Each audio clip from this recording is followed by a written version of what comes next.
mundo! Saan mo gusto? Sa mundo mo. Itinamaan, puso'y tinamaan, sadyang ikaw lang. Ano? Di ka ba magbabago? Hanggang ngayon, nakikipagkita ka pa rin kay Joel! May ebidensya ka ba? Oo, ito! Tignan mo! Oh, nakikipaghali ka kay Joel!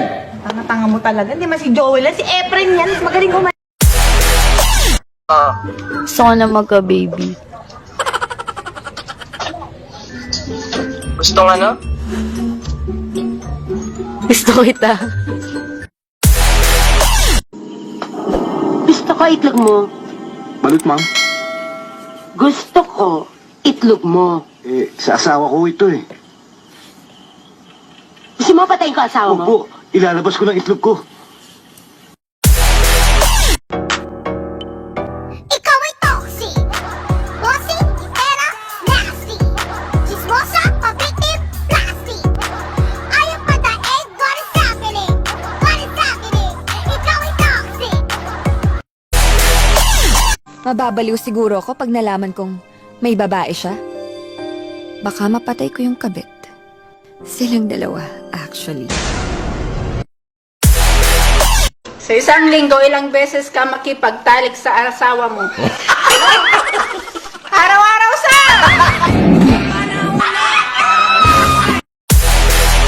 Nakakainis ka! Minessage kita, sabi ko kumain ka na! Mag-ingat ka, pagod day, tapos reply mo lang, okay? Bakit ang tipid mo mag-reply? May pinag-iipunan ka ba?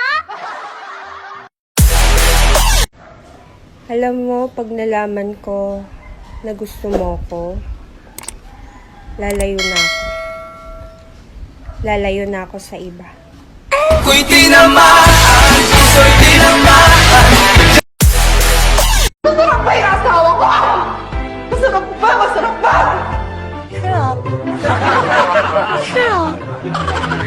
Masarap kaya?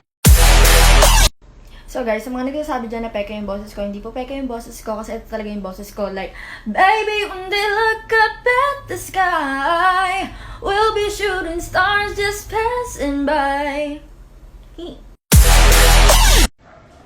Alam mo, pag nalaman ko na gusto mo ko, lalayo na ako. Lalayo na ako sa iba. Ako'y tinamaan, puso'y tinamaan.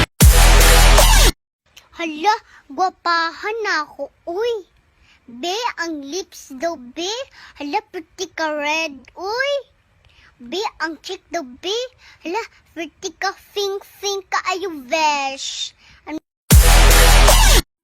Kung giling tayo sa kulit, mamatay ka na lang, mamatay ka na lang.